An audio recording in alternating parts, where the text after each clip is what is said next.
Masechet Yebamot, Daf Yud Aleph. On va commencer au milieu de la page de Yud Aleph Amud Aleph. Amar Rav Yehuda, Amar Rav, Tsarat Sota Asura, Tum'a Ktiv Ba Ka'arayot. On a appris dans la Mishnah que Hamesh Esre Nashim Potrot Tsarotehen Vetzarot Tsarotehen Min Halitza ou Min Haibum Atsof Haolam. C'est-à-dire que si par exemple on avait deux frères, Réhouven et Shimon, Réhouven était marié avec la fille de Shimon. C'est un exemple. Réhouven est décédé. Shimon peut-il faire hiboum avec sa propre fille? Évidemment que non, puisque la Torah lui interdit sous peine de karet d'aller avec sa fille. Donc il est évident qu'il ne peut pas faire hiboum avec elle. Mais pas seulement avec elle, il n'a pas à faire hiboum, mais même avec sa tsara, même avec sa rivale. Et elle n'a besoin ni de hiboum, ni même de halitza. De facto, elles sont libérées, les deux femmes, la herva et la tsara. Pourquoi? Parce que il ne peut pas faire hiboum avec la herva, il ne peut pas faire hiboum non plus avec la tsara. S'il n'y a pas de mitzvah de hiboum, il n'y a pas de nécessité de faire halitza pour libérer cette femme. Rav arrive avec un chidouche phénoménal. Lequel? C'est qu'il rajoute encore une femme qui ne figure pas dans la Mishnah. Il dit que Tsarat Sota Asura Tum'a Ktivba Ke'arayot. C'est-à-dire que un homme qui a eu une femme qui malheureusement l'a trompé, ce qu'on appelle une sota. Sota, ça veut dire qu'elle a dévié du droit chemin. Ish qui tiste ishto ma'alabo ma'al peshachav ishota shirvat zera. Eh bien, cette femme-là, étant donné que le mari doit divorcer, il n'a pas le droit de rester avec elle, une fois qu'elle a trompé. Si jamais, avant qu'il ne donne le guet pour la répudier, il est mort, alors maintenant, son frère, normalement, aurait dû faire hiboum avec elle. Eh bien, Rav nous dit que non seulement qu'il n'y a pas de hiboum à faire avec elle, mais même pas avec sa rivale. Même sa tsara est dispensée de hiboum et de halitza. Exactement comme si c'était des harayot. Comment ça se fait? Pourtant, une femme sota, si par exemple le mari a eu une relation avec son épouse alors qu'elle avait déjà trompé et qu'il avait la mitzvah de la répudier, de lui donner un guet, malgré tout, il n'est pas hayav karet pour autant. C'est pas parce qu'il a eu une relation avec son épouse quand elle lui était interdite, puisqu'elle avait trompé, qu'il va être hayav karet. Et il n'est pas hayav karet. Et pourtant, elle a le même statut qu'une herva concernant le hiboum. Et d'où il apprend cela? Réponse: Tum aktivba ki arayot. Étant donné que à propos de la sota, il est écrit Venistera vehi nitmea, la Torah a employé le verbe venitmea à propos de la sota, et on retrouve le verbe tum'a à propos des harayot, comme il est écrit dirtiv al titameu bechol ele, c'est Rashi qui cite ces deux psukim. Alors on dit de la même façon qu'une herva pour laquelle il est écrit al titameu bechol ele, ne vous impurifiez pas en ayant des relations interdites avec toutes les harayot, sous-entendu que avoir une relation avec l'une des harayot, c'est une tum'a, c'est une impureté. Et la Torah a dit également à propos de la sota, venistera vehinitma'a, elle s'est isolée avec un autre homme et elle s'est rendue impure. Alors, de la même façon que pour les harayot, il n'y a pas de mitzvah de hiboum, il n'y en a pas besoin de halitza, ni pour la herva, ni pour sa tsara. Ainsi, pour la sota, qui a trompé son mari, si son mari n'a pas eu le temps de lui donner le guet, que déjà il est décédé, son frère n'a pas à faire hiboum, ni halitza, ni avec elle, ni même avec sa rivale. Bien que sa rivale, elle était cachère, c'était une femme cachère, normalement il aurait dû faire hiboum avec elle au moins. Mais non, étant donné qu'elle est tsarat sota, elle est ptura, puisque la Torah a octroyé, conféré un statut de herva à la sota, comme des harayot. Métiv Rav Hizda. Rav Hizda n'est pas d'accord. Il va adresser une objection à cet enseignement de Rav en citant une baraïta. Qu'est-ce que dit la baraïta? Rabbi Shimon Omer bi'ata o halitzata me ahiv shel rishon poteret sarata. Qu'est-ce que ça veut dire? Il est écrit à propos de la sota, non pardon, à propos d'un cas de figure très complexe. C'est Rashi qui nous explique, regardez de quoi parle Rav Hizda. Il cite un enseignement, lisons le Rashi. Biata o halitzata, ha'isha she'alach ba'ala limdinat hayam. Une femme dont le mari est parti outre-mer. Ou ba'u ve'amrula met ba'alech. Il y a des gens qui sont venus, des témoins, qui lui ont dit, ton mari est décédé. Vénisset. Et elle s'est remariée avec quelqu'un d'autre. Ve'acharkar ba'ala. Malheureusement, il s'est avéré que c'était une erreur. Son mari était vivant. Et il est revenu sain et sauf. Maintenant, elle se retrouve d'une part avec son vrai mari, qui est revenu vivant, et d'autre part avec son nouveau mari, qui n'est pas du tout un mari, puisque c'était Be'issour. Seulement la pauvre, elle ne le savait pas. Quelle est la halakha? Les hachamim ont sanctionné cette femme qui ne s'est pas renseignée convenablement avant de se remarier. Et les hachamim vont dire tetse, misé ou misé. D'ailleurs, il y a tout un paquet de sanctions. Ou baneha mamzerin, misé ou misé. Et tetse blo mezonot, blo ketouba, blo mezonot, blo belaot, mamash. Et tout ça, hachamim ont fait pour que cette femme ne se remarie pas à la va-vite, sans vérification. Qu'elle soit consciente de ce qu'elle fait, que d'abord, elle vérifie et qu'elle mène une enquête très précise, très pointue, pour s'assurer que Béhémet, son mari, est mort avant de se remarier. Mais maintenant, elle s'est remariée, et voilà que le mari est revenu. Tetse misé au misé. Alors, elle doit quitter les deux hommes. Son vrai mari va lui donner un guet, et l'autre aussi sous forme, parce que elle n'a pas besoin du deuxième, parce que le deuxième, c'est pas son mari. Tetse misé au misé. Maintenant, Metou, voilà le hidouche. Metou, si jamais ces deux hommes sont morts, et elle n'a pas eu d'enfant, ni de l'un ni de l'autre, Metou. Ahiv shelze, ve'ahiv shelze, holtzin velo miyabmin. Le frère de l'un et le frère de l'autre vont faire avec elle halitza. Le frère du premier, du vrai mari, c'est normal, c'est Minatora, mais l'autre, c'est que Midera Banane, parce que, pour pas que les gens qui s'imaginent qu'elle était vraiment l'épouse du deuxième, voilà, elle est sortie sans halitza.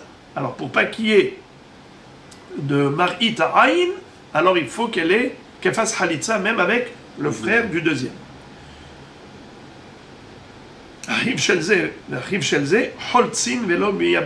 Donc halitza mais pas hibou. Rabbi Shimon Omer Mais Rabbi Shimon, à ce propos, va dire Bi'ata o halitzata me ahiv shel rishon poteret hi lechatchila et tzarata. C'est-à-dire que si jamais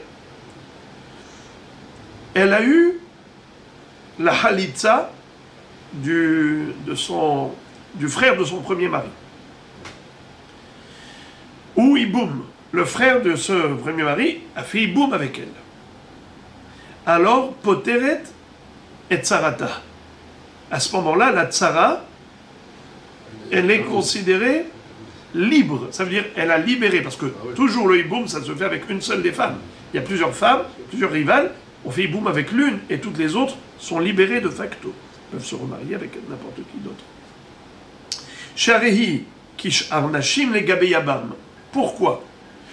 Parce qu'on considère que cette femme-là, en réalité, elle était Anoussa, comme ça, dit Rashi, des Lokansua Rabanan Miyabam, des Vadaï Shariale, chez Anoussa Haïta, chez Sham'a, chez Met.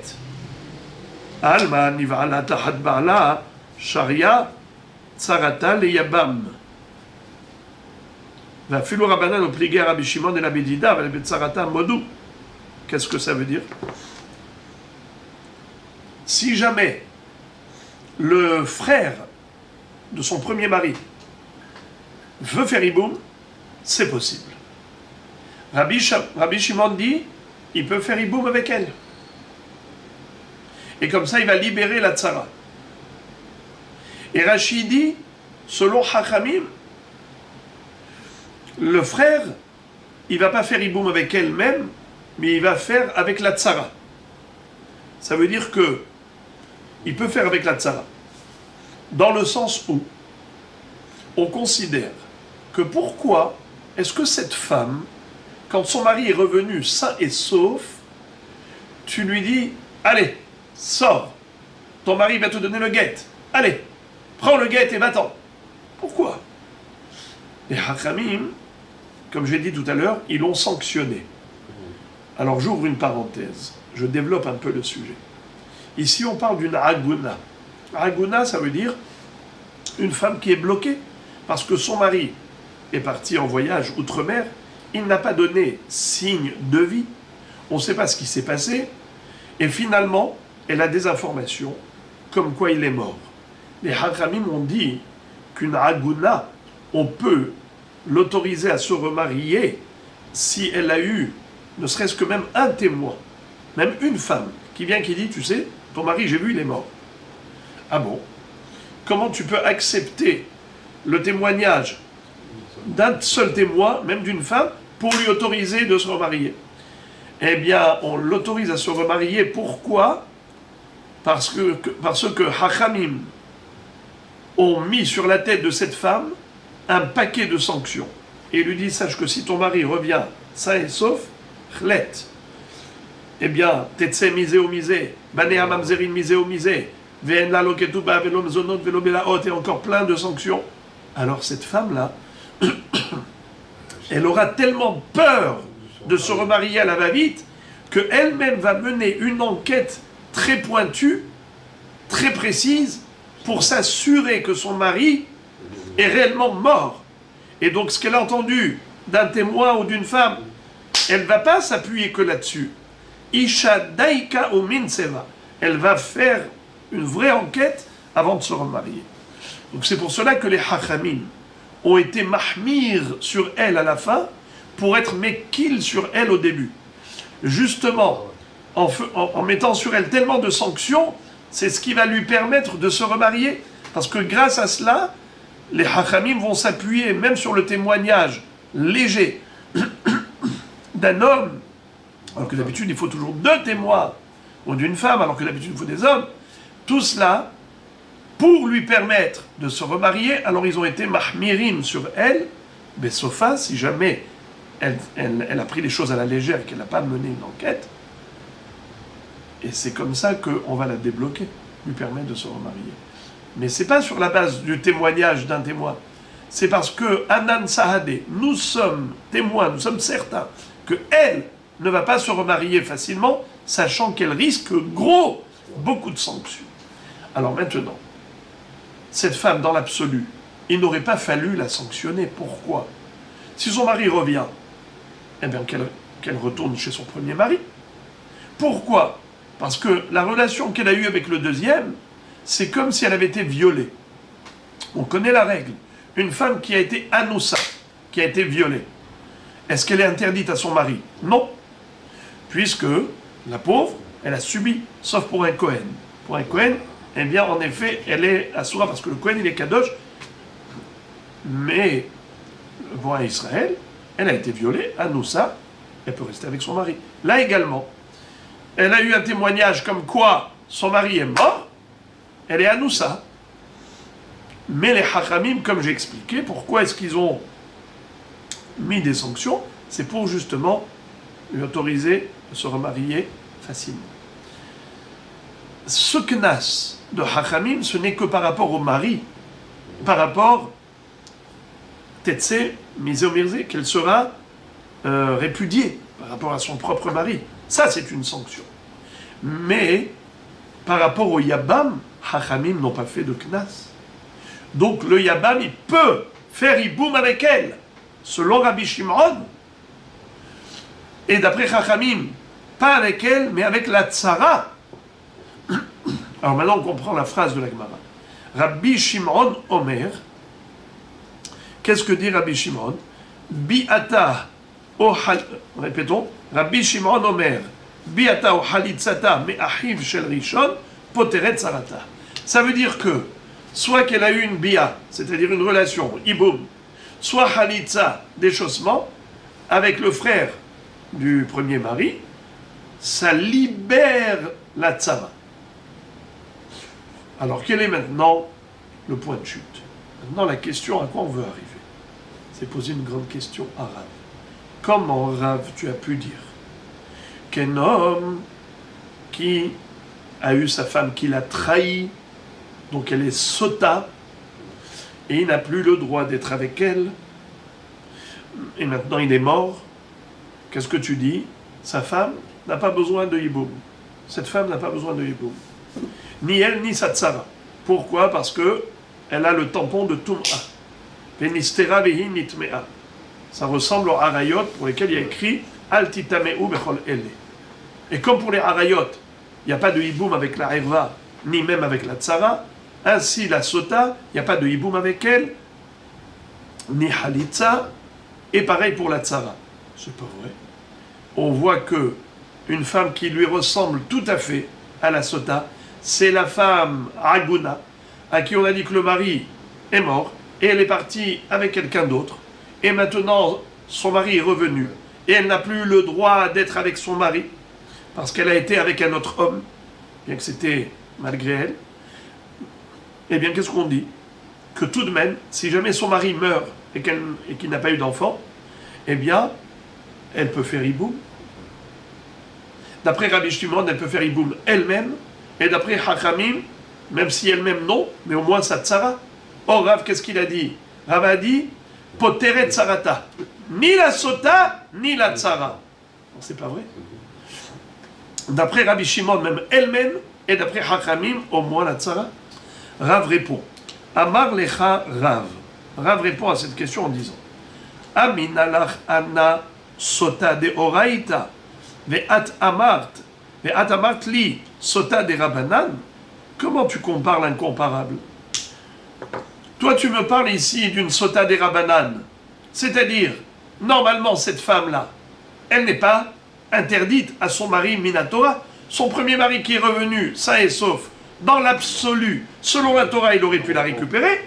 Ils auraient pu mener leur vie ensemble à nouveau, puisque quand elle a été avec l'autre homme, c'était comme une anoussa, comme si elle a été violée. Pourquoi? Parce que les Edim ont fait un faux témoignage, se sont trompés. Donc elle a été anoussa.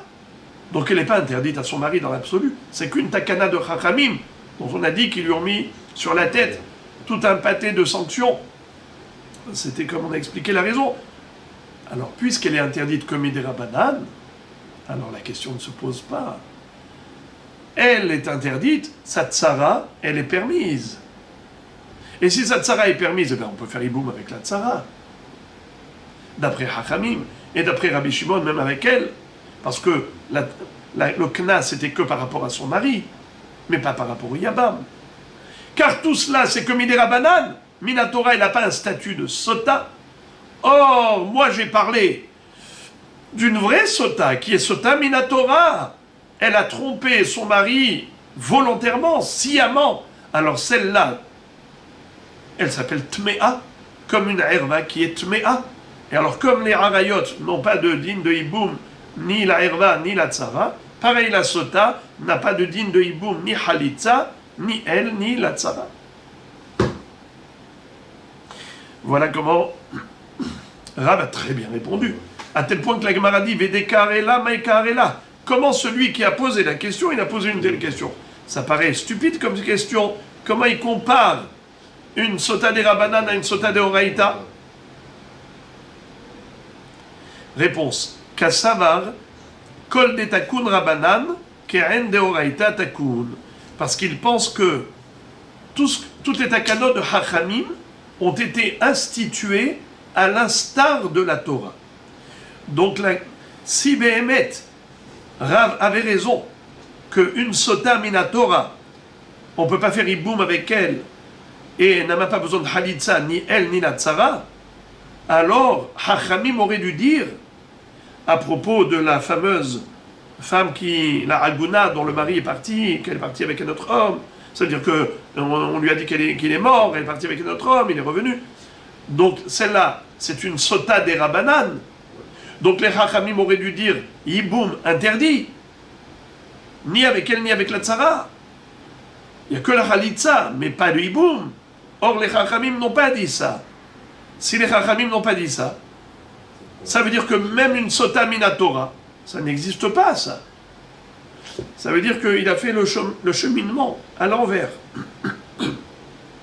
Si tu vois que pour une sota des Rabanan, il n'y a pas de takana de ne pas faire iboum, mashma que même pour une sota de Oraïta, il n'y a pas de issour de la Torah de faire iboum.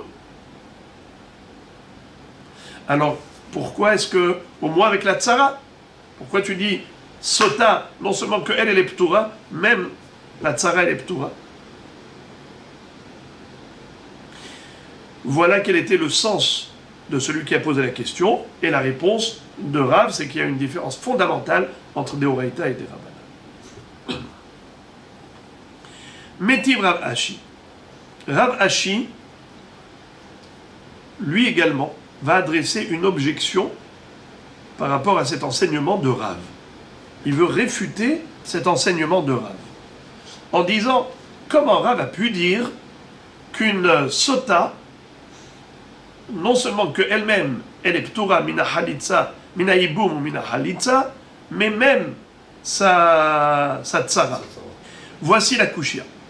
Métiv Rav Ashi va citer une baraïta pour objecter.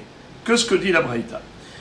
Nichnesa immo la seter, veshahata immo kedetum'a, asura lebeta, ve'asura lechol bitruma, ve'immet choletzet, ve'lo mityabemet. Qu'est-ce que ça veut dire? Si une femme a trahi son mari, comment? C'est qu'elle a été s'isoler avec un homme, elle est rentrée dans une chambre avec lui, et elle est restée le temps de Kedetum'a, le temps d'avoir une relation interdite. Désormais, cette femme-là, Asura Lebeta, premièrement, elle ne peut plus avoir de relation avec son mari. Ve'asura lechol bitruma. Et si son mari, c'était M. Cohen, et donc elle avait, elle, l'habitude de manger de la terouma, désormais, elle ne peut plus manger de la terouma. Elle est disqualifiée. Troisièmement, ve'immet choletzet velo mityabemet.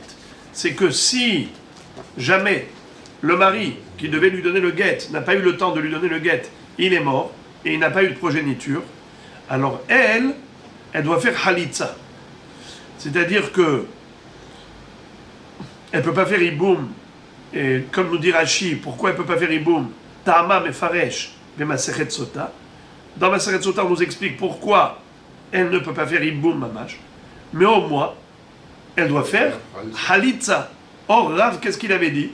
Qu'elle est considérée comme des harayot. Il n'y a ni boum ni Halitza, ni elle ni la tsara. C'est faux. Tu vois qu'elle-même peut faire Halitza, elle doit faire Halitza au moins. Pas de hiboum, mais moi Halitza. Or, Rav a dit ni boum ni Halitza. C'est parce qu'elle est Kohen. Non, Kohen c'est par rapport à la terouma. Mais sinon, les autres dinim, c'est pas par rapport au Kohen spécialement. C'est un din général. Il n'y a que la terouma qui est en rapport avec Kohen. Mais sinon, ils mettent Holetzet velo mitya bemet, c'est général. Alors, ça contredit ce qu'a dit Rav. Rav a dit qu'une sota n'a besoin de rien. Ni elle, ni même sa tsara. Ni boum, ni halitza. Alors que là, on voit clairement que la sota nécessite halitza. Réponse. Amar lecha Rav. Rav te répond. Aminalach anna sota vadai. Ve'amartli at. Sota safek. Je comprends pas. Moi, je te parle d'une sota vadai. Et toi, tu me parles d'une sota safek. C'est-à-dire, c'est quoi sota vadai? C'est une femme qui, au vu de deux témoins, elle a une relation avec un homme. Ça veut dire qu'ils ont regardé par le trou de la serrure, ils ont vu exactement ce qui s'est passé. Donc, puisqu'elle a eu une relation avec un étranger, de ce fait, elle est formellement interdite à son mari, et de ce fait, elle a même le statut de harayot, parce que venitmea, venistera vehi nitmea. C'est pas juste un safek. Peut-être que oui, peut-être que non. C'est vadaï. Venistera vehi nitmea. Alors, puisque c'est vadaï, elle a le statut de harayot. C'est de celle-là que Rav a dit que Ptura mina iboum ou mina halitza et hivetzarata. Ve'at amartli sota safek, mais toi tu me parles d'une sota qui est safek. Quand c'est safek, en effet, je suis d'accord. Holetzet velo mitya bemet. Il faut faire la halitza. La Gemara s'étonne de cette réponse. Elle dit, je comprends pas. Sota vadai maitama. Mishum dirtiv ba tum'a. Safek nami tum'a ktiv ba. Je vois pas la différence entre l'un et l'autre. Entre l'une, pardon, et l'autre. Une sota vadai. Pourquoi tu dis qu'elle a un statut de harayot? Et les ptura imna iboum mina halitza. C'est parce que la Torah l'a qualifiée de tmea. Mais même celle dont on a un safek, est-ce que elle a trahi son mari ou pas? Parce qu'elle s'est isolée avec un homme. Le temps d'avoir une relation avec elle. Mais on ne sait pas qu'est-ce qu'elle a fait à l'intérieur. Peut-être oui, peut-être non. Elle prétend qu'elle n'a rien fait de mal. Donc on a un doute. Puisque elle renie, elle nie, elle dit qu'elle n'a pas eu de relation et on n'a pas de preuves tranchantes, sauf qu'elle s'est isolée. Étant donné que c'est safek, alors on aurait pu croire que quoi? Qu'elle est permise? Non. La Torah dit qu'elle est considérée tmea. Même lorsqu'elle est que mi-safek, la Torah l'a qualifiée de tmea. Venistera veinitmaa. Dans le sens où elle porte le même nom de Touma. Donc la Gemara demande que le terme de Touma, si on l'a retrouvé au niveau de la Sota Vadaï, mais on l'a retrouvé également au niveau de la Sota Safek. Où est-ce qu'on retrouve ça? Des Tanya, comme cela est enseigné dans la Baraïta suivante, où on retrouve une mahloket entre Rabbi Yehuda et Chachamim. Qu'est-ce que dit la Baraïta? Des Tanya. Rabbi Yossi ben Kippar Omer, Mishum Rabbi Elazar. Rabbi Yossi ben Kippar nous enseigne, au nom de Rabbi Elazar, Amahazir Gerushato mina Nisuin Asura, mina Irusin Muteret, Mishum Shenemar, Ahare Asher Utama'a. והחכמים אומרים, אחת זו ואחת זו אסורה. אלא מה אני מקיים אחרי אשר הוא טמאה, לרבות סוטה שנסתרה. ומה היא... les rabbot sota shenistera. Alors, quel est le sens de la question? La question, elle est très forte.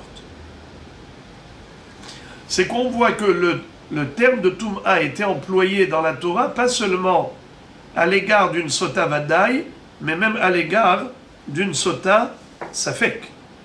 Où est-ce qu'on retrouve cela? Il est écrit comme ça. Un homme qui a divorcé, sa femme, il peut maintenant la récupérer, il peut se remarier avec elle. Mais si en attendant, elle a été se marier avec un étranger, ça y est, désormais, il ne peut plus la reprendre. Il ne peut plus être mahzir gerushato. Comment c'est écrit dans la Torah? Ki kach ish isha u va'ala, ve'aya im lo timtza hen be'enav ki matzaba irvat davar, ve'katav la sefer keritut ve'natan be'yadah ve'shileha mi beto, ve'yatza ve'haïta le'ish aher. Après ça, il est écrit dans la Torah que si le Isha Haron aussi, lui a donné un guet, lo yuchal ba'ala arishon le karta ahare asher utamma'a. Qu'est-ce que ça veut dire? Si jamais le deuxième mari a divorcé, le premier mari ne pourra pas la récupérer. Comment la Torah s'exprime? Elle dit ahare asher utama'a, car elle s'est rendue impure. Donc le premier mari ne peut pas la récupérer. Elle s'est rendue impure. Comment elle s'est rendue impure?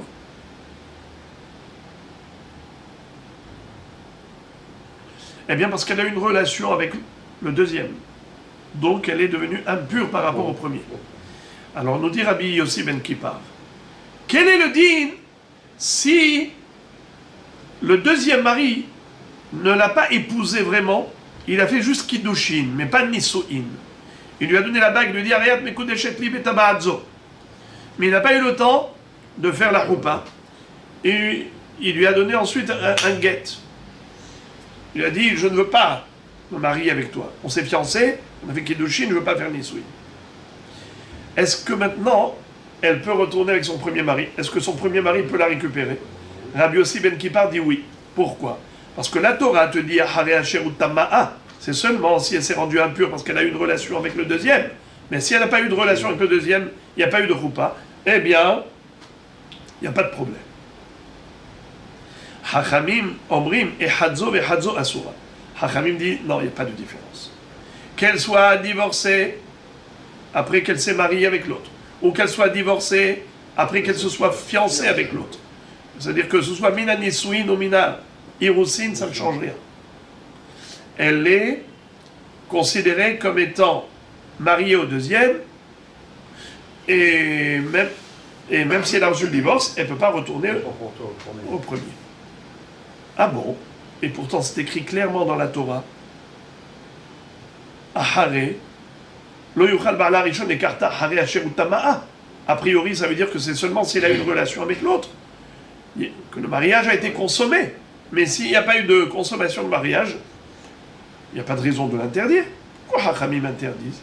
Pourtant, c'est écrit clairement Ahare asher utama'a. Les Hachamim te disent Elama ani mekayem ahare asher utama'a les rabot sota shenistera.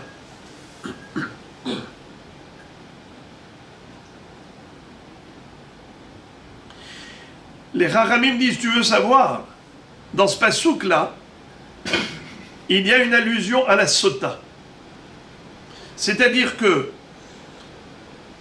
il n'y a pas de raison de dire qu'une femme, quand elle a été avec un deuxième mari, c'est-à-dire d'abord le premier mari a divorcé, elle a été avec un deuxième mari. Tu dis, maintenant, si le deuxième divorce, elle ne peut pas revenir avec le premier. Pourquoi? Ahare asher utama'a. Parce qu'elle s'est rendue impure. Pourquoi elle s'est rendue impure? Elle a eu une relation légitime avec le deuxième. C'était dans le cas du mariage. Pourquoi tu appelles ça impureté? Et la Vadaï, la Torah a fait allusion à une autre femme qui s'est rendue impure. C'est qui? C'est la sota. La femme qui n'a pas été divorcée. La femme qui, sous la tutelle de son mari, l'a trahi. Elle a trompé son mari celle-là, elle s'appelle Tmea. Celle-là, elle s'est rendue impure.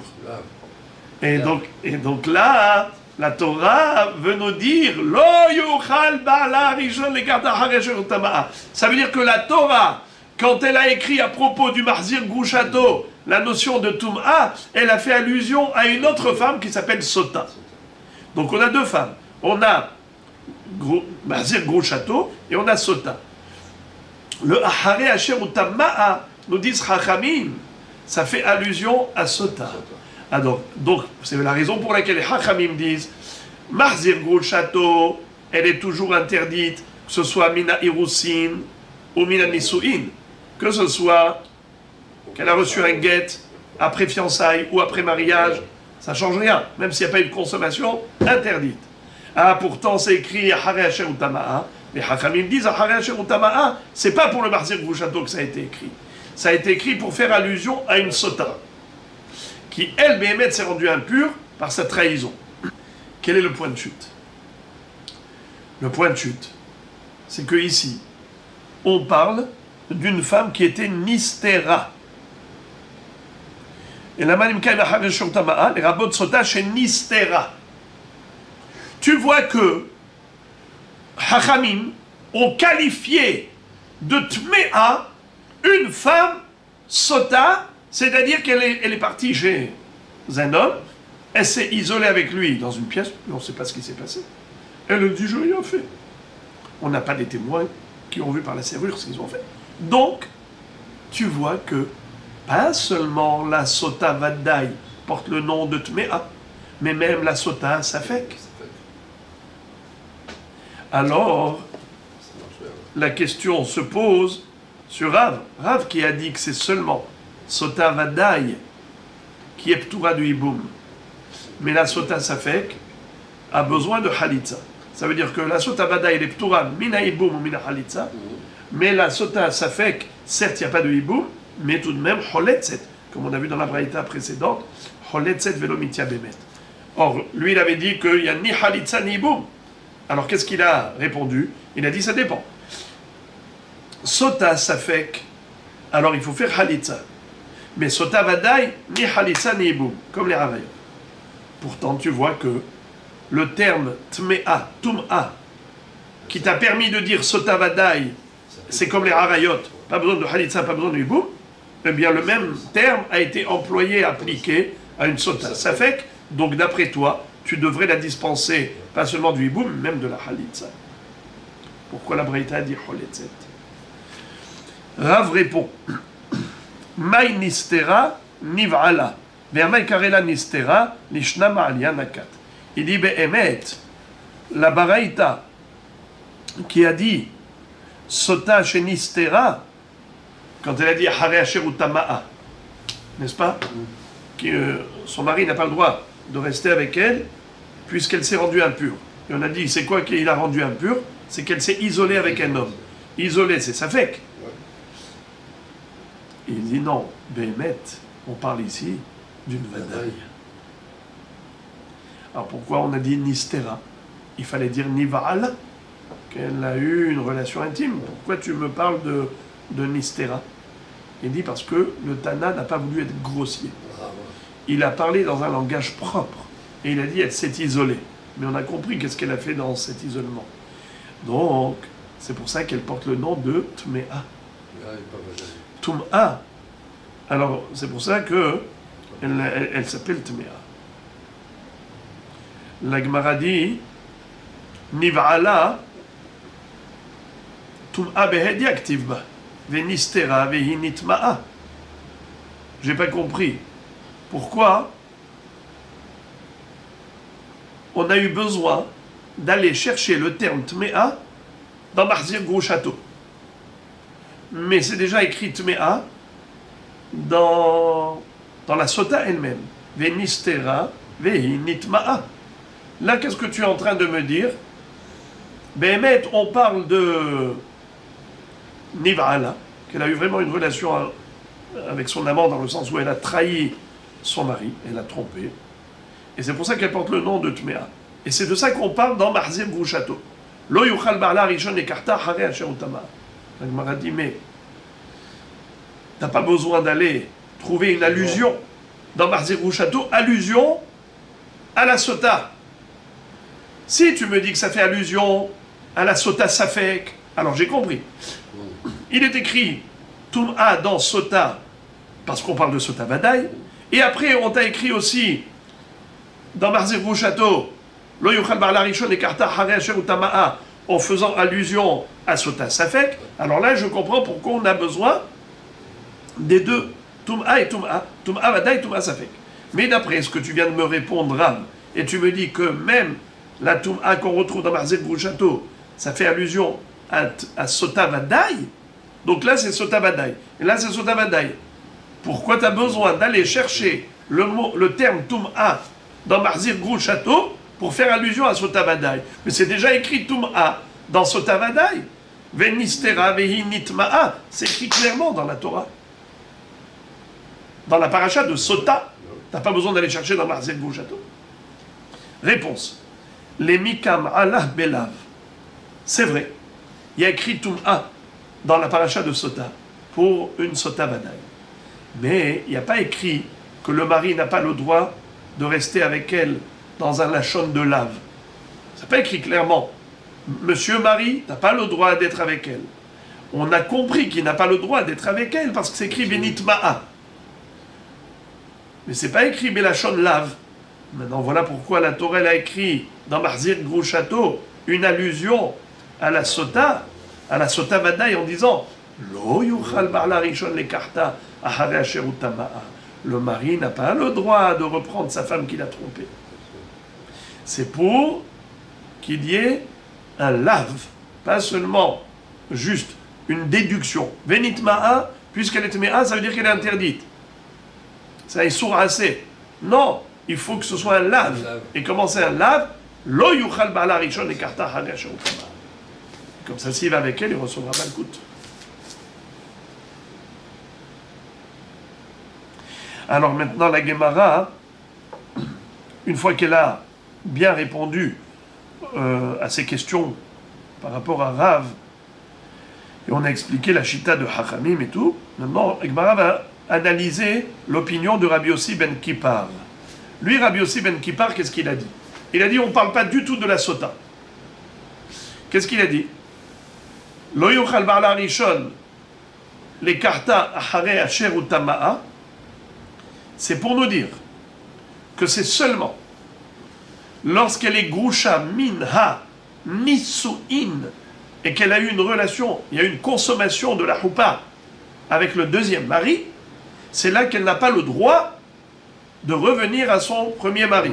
Ça veut dire que si le deuxième lui donne un guet, elle ne pourra pas se remarier avec son ex-mari. Parce qu'elle s'est remariée en attendant un étranger. Mais si elle ne s'est pas remariée vraiment, il n'y a pas eu de consommation. Il n'y a eu que Kiddushin, pas Nisuin. Juste, il lui a donné la bague, mais il n'y a pas eu encore Choupa et Sheva Brachot. Donc, puisqu'il n'y a pas eu de consommation, elle a le droit de revenir à son premier mari si le deuxième mari lui a donné un guet. Ça, c'est ce qu'a dit Rabbi Yossi ben Kippar. La Gemara, maintenant, pose la question et elle dit Ve Rabbi Yossi ben Kippar lav besota litle ואפילו זנאי נמי, מה טעמה? Havaya ve'ishut ktivba. C'est-à-dire, selon Rabbi Yossi ben Kippar, quel est le din d'une sota vadaï, le mamash zanaï, et son mari, après que sa femme l'a trahi avec certitude, il a été avec elle. Est-ce qu'il reçoit 39 coups? Non. Pourquoi? Parce que Rabbi Yossi ben Kippar dit il n'y a pas de lave. Où est-ce qu'il est écrit le lave que le mari n'a pas le droit de rester avec sa femme sota? C'est juste, on le déduit de vinitma'a. Ouais. Mais ça c'est juste pour dire que c'est un sourd, mais c'est pas un lave, c'est pas un lotarasé. Alors il y a une mahloket entre Hachamim et Rabbi Yossi ben Kippar. Est-ce que la femme sota qui était zona bevadaï, si son mari va avec elle, est-ce qu'il transgresse un lave, oui ou non? Selon Rabbi Yossi ben Kippar, non. Non. Parce que le lo yuchal ba'ala, harishon et karta haresh ou tama'a, ça parle que de Mahzir Grouchato, et ça vient nous indiquer que quand est-ce qu'on n'a pas le droit d'être Mahzir Grouchato, c'est seulement une nidgar shamina nisu'in, où il y a eu tum'a, où il y a eu consommation, mais pas nidgar shamina irusin, mais pas s'il lui a donné un guet après les kiddushin, les fiançailles. Tandis que pour Hachamim, il n'y a pas de différence entre Grusha Mina Irusin, Grusha Mina Nisuin. Elle ne peut pas retourner avec son ex-mari, mais par contre, le lab de Lo Yuchal Ba'ala Rishon et Karta Hare Hashem Tama'a fait allusion à Sota Vadai. Et en effet, si le mari a une relation avec sa femme alors qu'elle a trompé, là il a transgressé un lave de Lo Yuchal Ba'ala Rishon. Pourquoi Rabbi Yossi ben Kippar n'a pas été d'accord avec cette dracha de Hachamim? Qu'est-ce qui l'a gêné? Ce qui a gêné Rabbi Yossi ben Kippar, c'est qu'il dit, quand tu lis le texte de, comment on appelle ça, de Mahzir Grouchato, là-bas on parle de quelqu'un qui a été, d'une femme qui a été divorcée, qui s'est remariée avec un autre homme, qui a été divorcée, qui s'est remariée. Tout ça, ça n'existe pas dans Sota. Sota, elle est déjà mariée avec lui.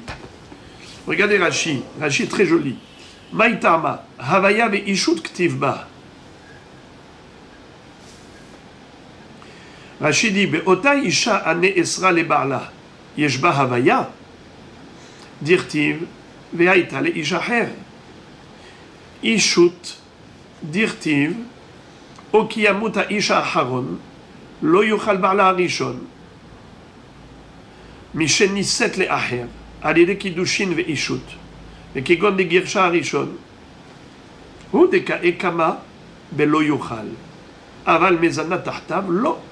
C'est-à-dire que du pasouk lui-même on voit que ça parle d'une femme qui a été mitkadeshet avec un autre homme et il y a entre eux un kesher de ishut. Or, ici, tu me parles d'une femme qui a été zona. Il n'y a pas de kesher de Ishut.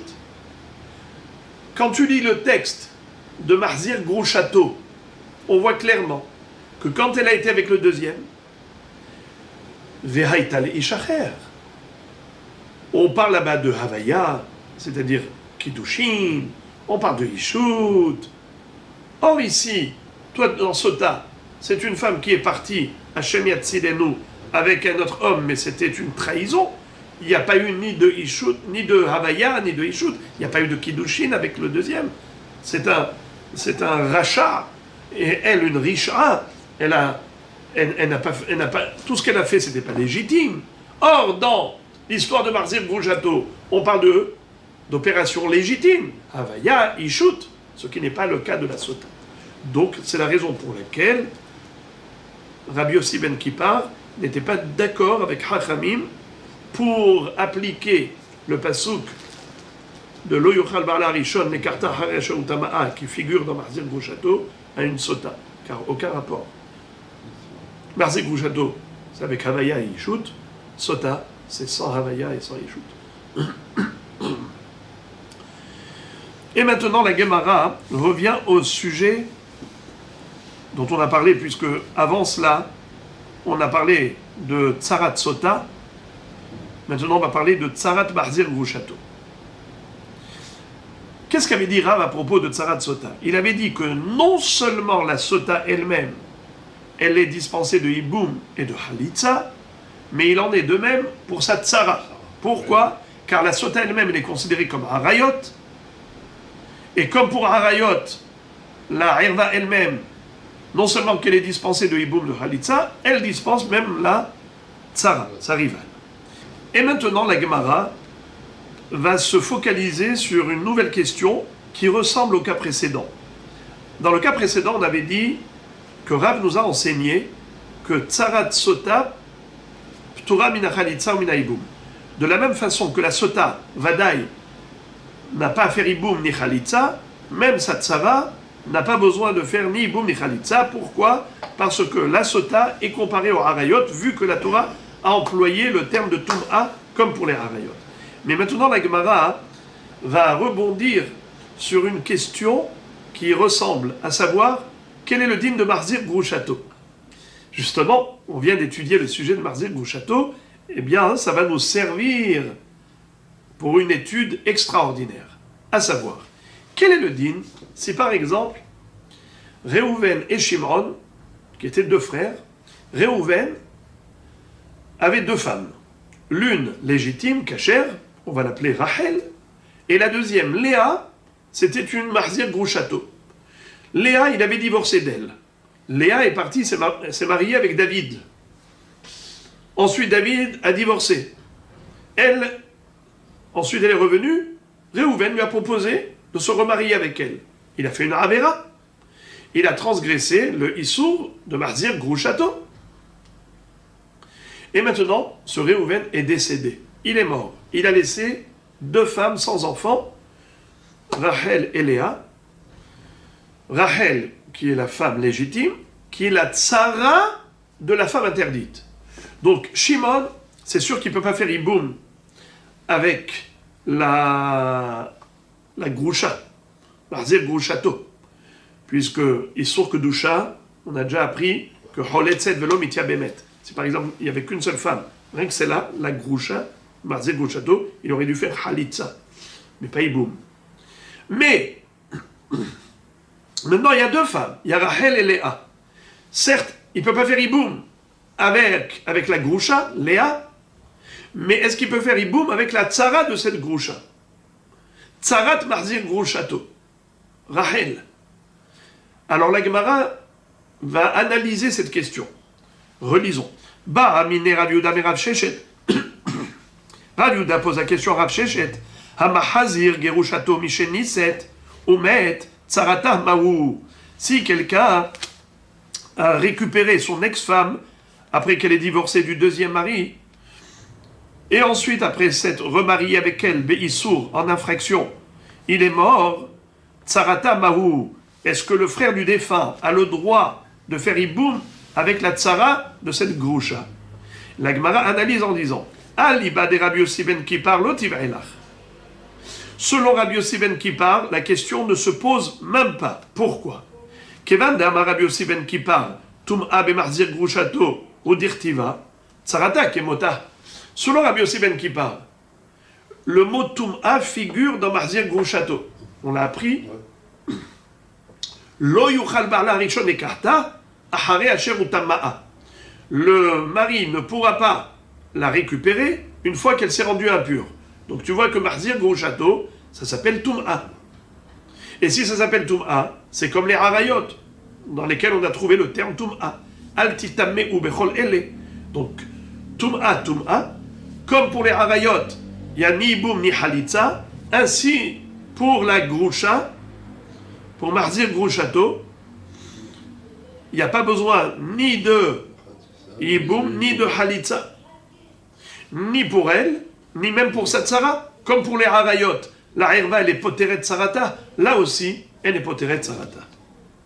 Donc pour Rabbi Yossi ben Kippar, c'est clair. Premièrement, ça c'est le premier argument. Deuxième argument, deuxième preuve, qu'en effet, en fait, c'est pas un argument, c'est pas une preuve, c'est plus une question et une réponse. Question. Comment tu te permets de dire que sa tsara, elle est aussi dispensée du hiboum et de la khalitza? Je peux te dire que non, c'est seulement elle, la groucha, Léa, mais pas Rachel. Pourquoi? Parce qu'il est écrit To'evai. Le pasouk, il est écrit comme ça. Lo yuchal ba'la rishon. Lo yuchal ba'la rishon asher shileha. La chouv le karta. Liot lo le isha. Achare asher utama'a. Ki to'eva hi lifne Hashem. Velo tahti et haaretz. Asher Hashem elokecha noten lecha nachala. Donc dans Parashat Kitetse, il y a écrit tout ce pasouk où on dit que son mari, son ex-mari ne pourra pas la récupérer, puisqu'elle s'est remariée avec quelqu'un d'autre en attendant. Et s'il la reprend, To'evaï, c'est une abomination. To'eva. Eh bien, puisqu'il est écrit le mot hi, alors on aurait pu déduire To'eva hi velot tsarata. Elle, c'est une abomination. Mais sa rivale, ce n'est pas une abomination. Donc le frère Shimon, on aurait pu envisager qu'il fasse hiboum avec elle. Mais malgré tout, Rabbi Yossi ben Kippa va te dire non, il n'y a pas de hiboum. Pourquoi? Car le hi n'est pas venu pour exclure la tsara, il est venu pour exclure les enfants. C'est-à-dire hi to'eva ve'en baneha to'avim. C'est-à-dire que ces enfants ne sont pas abominables. Par exemple, est-ce que sa fille peut se marier avec un Kohen? Imaginons ce rachat-là qui a récupéré son ex, alors qu'elle s'est déjà remariée avec quelqu'un. Il n'avait pas le droit. Maintenant, il a repris, il s'est marié avec elle, il a eu une fille avec elle. Est-ce que cette fille-là peut se marier avec un Kohen, ou bien elle est comme une halala? Elle peut se marier avec un Kohen. Pourquoi? Car la Torah écrit le mot hi. To'eva hi. Hi velo baneha. Elle n'est pas ses enfants. Elle, c'est une abomination, mais sa fille n'est pas une abomination. Alors, ok. Sa fille n'est pas une abomination qu'on déduit du mot hi. Mais la tsara, elle est une abomination comme elle.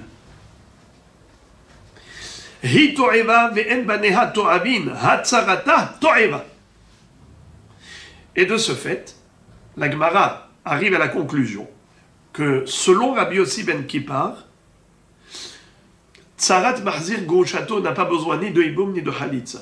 Pourquoi? Car le mot Tum'a a été dit à propos de la Groucha, et si elle est comparée aux Harayot où il y a écrit Tum'a, comme les Harayot dispensent leur Tsara de Hiboum et de Halitza, la Groucha également dispense la Tsara de Hiboum et de Halitza. Pas besoin de faire ni Hiboum ni Halitza.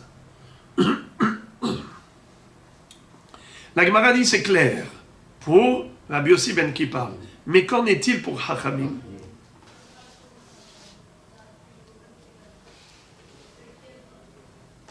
Ki tiv'ela chaliba de Rabanan. Afal gav de amur Rabanan. Tum'a besota udichtiv. En mikra yotse mide pshuto. Odilma kevan di akar et akar. Qu'est-ce que ça veut dire? Les Chachamim, qu'est-ce qu'ils avaient dit? Ils avaient dit que le terme Ahare Asherutama'a ne se réfère pas à la Groucha, à Mahzir Grouchato.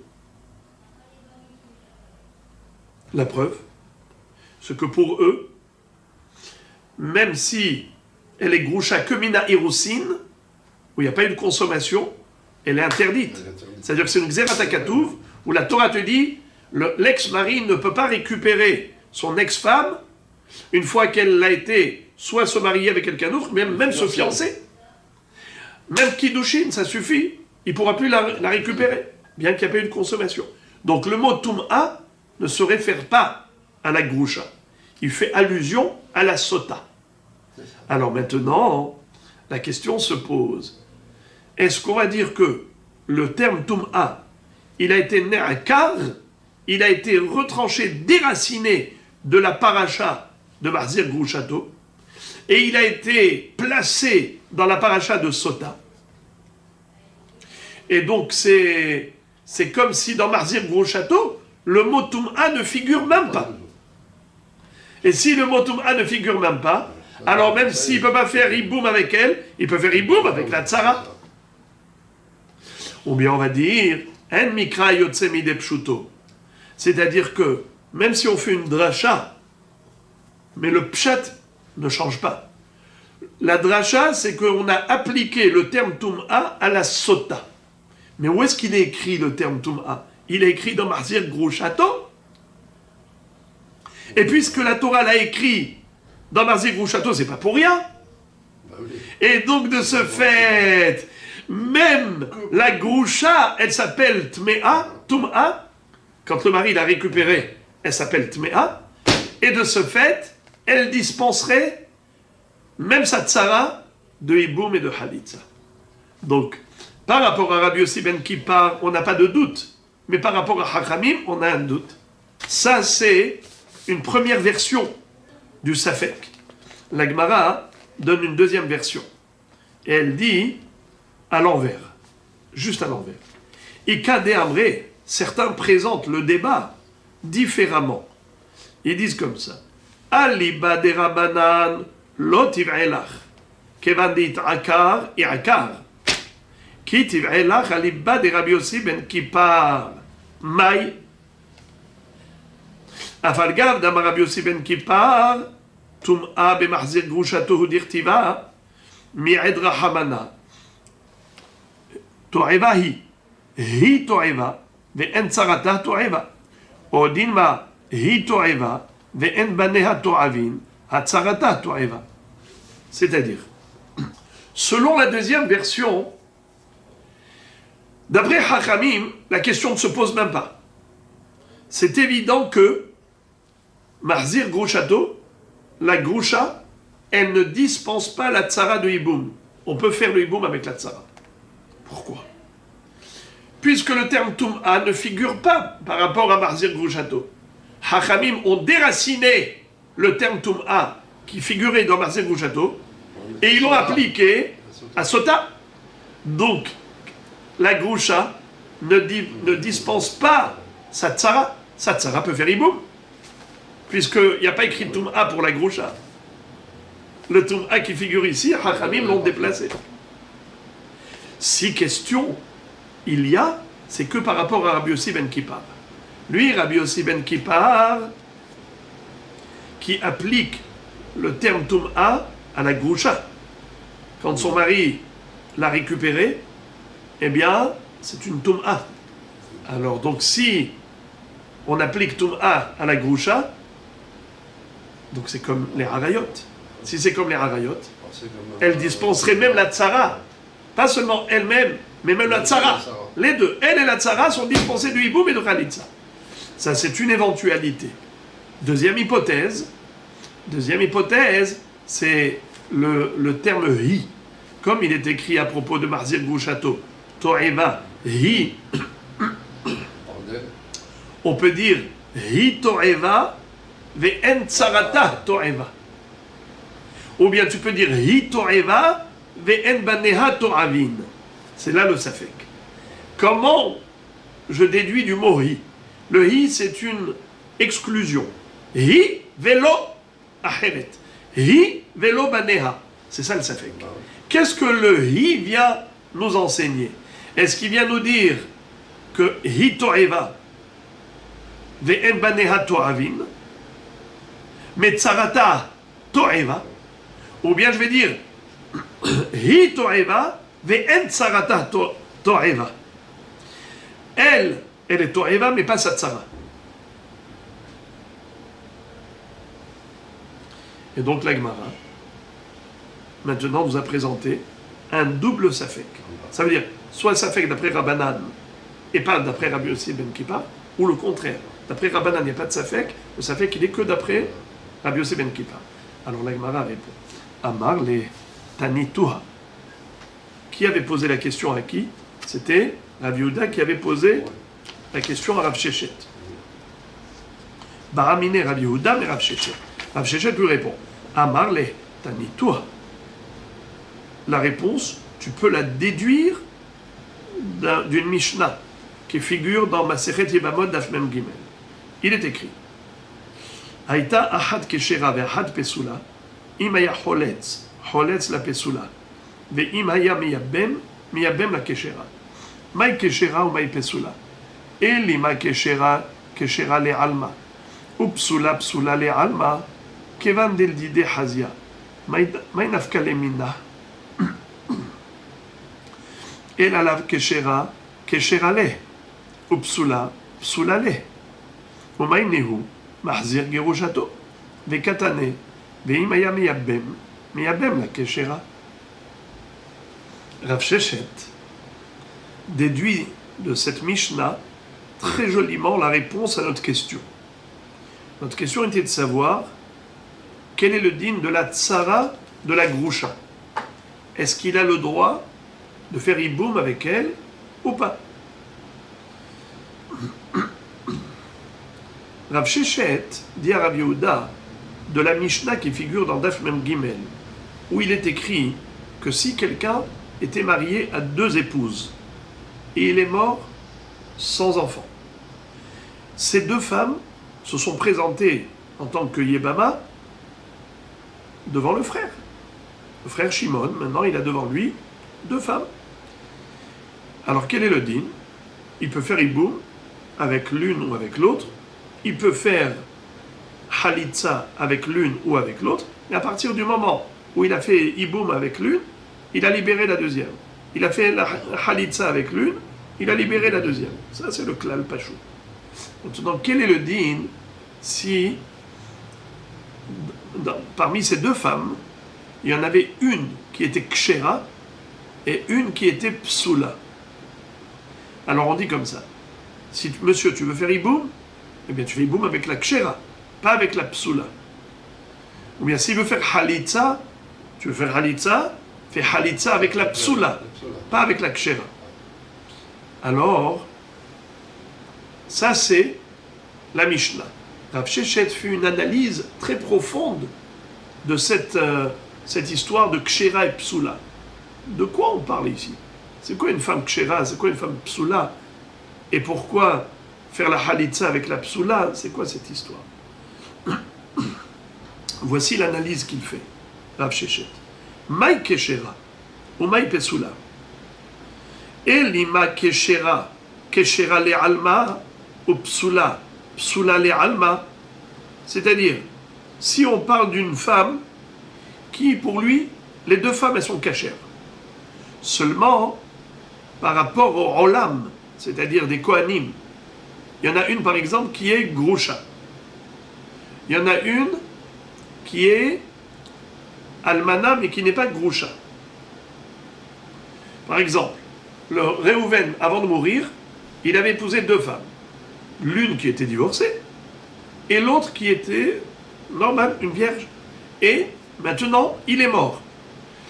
Dans ces deux femmes-là, il y en a une qui est cachère pour les Kohanim, c'est la veuve, Kohen idiote. Et l'autre, qui est veuve et aussi divorcée, elle est interdite aux Kohanim. Donc, Kshera, Kshera le alma, Psoula, Psoula le alma. Mais vis-à-vis de lui, les deux sont Kshérot, parce que lui n'est pas Kohen. Lui n'est pas Kohen, donc pour lui, les deux sont cachés. Alors c'est ça, ce que la Gemara dit. Maï Kshera, Maï Psoula. Elima Keshera, Keshera le alma, Pesula, Pesula le alma.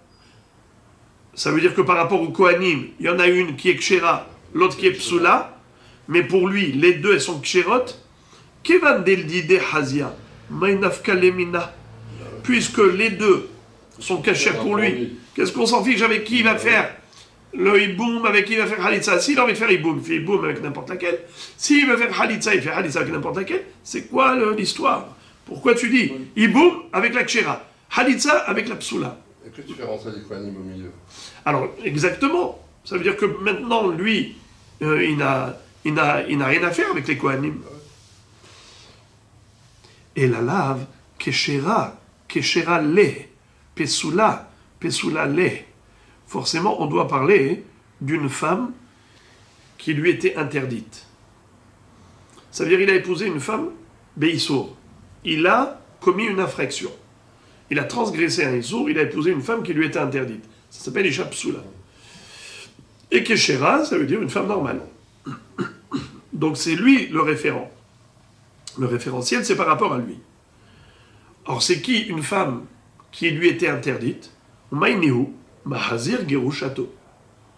Quelqu'un, par exemple, qui a récupéré son ex. Il avait divorcé une première fois, elle est partie se remarier avec un homme, elle a divorcé une deuxième fois, et ensuite, il est revenu chez lui, et lui, il s'est remarié avec elle. C'est Beissour, c'est un sourd. Alors, il y en a une qui est Kshera, une qui est Psoula. Qu'est-ce qu'on dit? Mais Katane, Imaya miyabem la Keshera. La Mishnah, qu'est-ce qu'elle dit? Elle dit que l'enfant... Si le frère veut faire Iboum, avec qui il fait Iboum? Avec la Kachère, pas avec la non-Kachère. C'était quoi notre Safek? Quand on a posé la question, on a dit quel est le din de Tsarat Mahzir Grushato lorsque quelqu'un a récupéré son ex, Beissour, et ensuite il est mort, et il a laissé deux femmes. Maintenant son frère veut faire Iboum. Est-ce qu'il fait Iboum ou il ne fait pas? Avec la Grusha, c'est sûr que non. Mais qu'en est-il de la Tsara? Est-ce qu'il fait Iboum, oui ou non? Permis ou interdit? C'est permis, Alors, on avait un safek. Ouais. Vous vous rappelez l'histoire de Toum'a? ouais. Rav Shechet dit permis. Permis. Quelle est la preuve? Voilà, c'est écrit. Ça, c'est- Mais Yabem la kshera. S'il fait Halitza, c'est avec la psoula. S'il fait Iboum, c'est avec la kshera. Donc voilà la réponse. La Gemara réfute et dit non, lo, ce n'est pas une preuve. Les olam keshera, les alma ou psula, les alma. Je peux te dire que l'histoire de femme kshera et de femme pesula, c'est pas par rapport à lui. C'est pas lui le référentiel. Le référentiel, c'est alma. Ça veut dire une femme qui est kashère pour les kohanim, une femme qui est psula pour les kohanim. Par exemple, il était marié à deux femmes. Une qui était divorcée, lui il n'est pas kohen, mais il est marié avec une divorcée et une normale. Alors maintenant qu'il est mort, la divorcée elle s'appelle psula pour les kohanim, la veuve elle est kshera pour les kohanim. D'accord? Ah ouais. Alors seulement on s'était demandé que van del dide, mais des kaamart, que van del dide hazia mainaf kalemina. Mais pour lui, les deux sont kshérot. Shimon maintenant, il peut faire iboum avec l'une ou avec l'autre. Quelle est la question? Réponse. Tu veux savoir pourquoi? S'il fait iboum, il fait avec la kshera.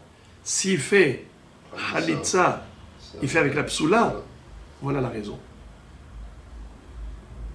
C'est que s'il fait halitza avec la kshera, c'est-à-dire celle qui est apte au kohanim, la veuve, elle est apte au kohanim.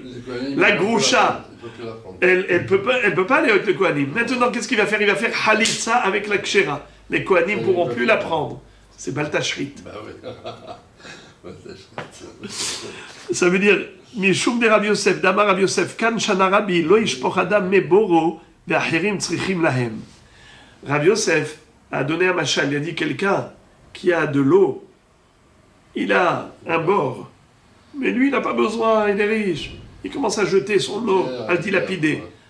Dommage, il y a des gens qui ont bien besoin de cette eau. Fais profiter ceux qui en ont besoin.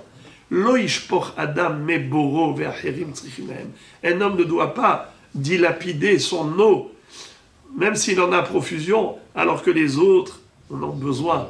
Alors ne les jette pas comme ça. La même chose. C'est vrai que pour toi, quelle différence? Tu fais halitza à l'une et à l'autre, ou à l'autre, que ça change. C'est vrai pour toi. Mais la conséquence, c'est que si tu fais halitza avec la veuve, alors la groucha déjà, elle est disqualifiée pour les kohanim. L'autre maintenant, elle pouvait se marier avec un kohen, tu l'as rendu halutza. Elle ne peut plus se marier avec un kohen. C'est pas dommage? Ça fait perdre des crédits aux kohanim. Ça veut dire qu'un kohen qui aurait pu se marier avec cette veuve, maintenant, il ne peut plus. C'est dommage. Si déjà tu fais halitza avec la groucha. Là, tu n'as rien à perdre. Là, tu fais rien.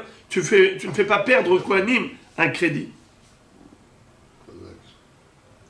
Alors, ça fait que on n'a pas pu déduire quoi que ce soit de cette Mishnah. Parce que Rav Shechet avait voulu déduire qu'on peut faire Iboum avec la Tzara, mais la Gemara a réfuté, ce qui fait qu'on n'a plus de preuves. Alors on essaie d'amener une autre preuve. Tashma, Hamahazir Gerushato Misheniset, Hi Vetzarata Holetzet. Il y a une baraïta qui dit quelqu'un qui a fait la Avera de récupérer son ex, qui s'était remarié en attendant avec quelqu'un d'autre, eh bien il est écrit comme ça. Hi Vetzarata Holetzet. Elle et sa tsara, ils font halitza. D'abord, la Gemara ouvre une parenthèse et dit quoi? Hi vetzarata salkadata. On ne fait pas de halitzot. En général, on fait halitza à l'une et c'est bon pour tout le monde. Et la ima ohi otsarata holetzet. Ça veut dire que on ne peut faire que halitza. Ou halitza avec la groucha, qui était la femme interdite, ou halitza avec la kshera. Mais pas... Tu n'as pas besoin de faire avec les deux. C'est ou l'une ou l'autre. Mais en tout cas, quelle est l'option? C'est que halitza. Sous-entendu, iboum, assour. Voilà la réponse. Tu t'es posé la question, est-ce qu'on a le droit de faire iboum avec la tsara de la groucha? Mazer grouchato. Réponse, interdit, puisqu'il y a écrit holetzet. La Gemara dit, ce n'est pas une preuve. Velav tarutse kametaratla, taritzachi, hi choletzet, et tsarata o choletzet o mitya bemet. La Gemara dit, de toutes les façons, cette baraïta, elle n'est pas précise. Tu vois bien que tu avais besoin de corriger. Il y avait écrit, hi betsarata choletzet. On a dit, mais c'est pas possible. Il y a un dysfonctionnement dans cette baraïta. Il y a quelque chose d'incohérent. Donc de toutes les façons, tu avais besoin de corriger. Si tu corriges, eh ben, continue ta correction. Tu peux dire que ce qui manque dans cette baraïta, c'est la correction suivante. Hi, la groucha elle-même, choletzet, velo mitya bemet, tsarata, o choletzet, o mitya bemet. Avec la tsara, tu peux faire ce que tu veux. Ou halitza, ou iboum. Donc ça fait que on n'a toujours pas trouvé de réponse à notre question. Ça veut dire que la question qu'a posée Rav Yehuda à Rav Sheshet, à savoir, est-ce que Marzir Grouchato, Tsarat Marzir Grouchato, est-ce qu'elle peut faire iboum, oui ou non? Eh bien, pour l'instant, c'est resté encore en suspens. On va continuer cette Sugia Be'ezrat Hashem par la suite.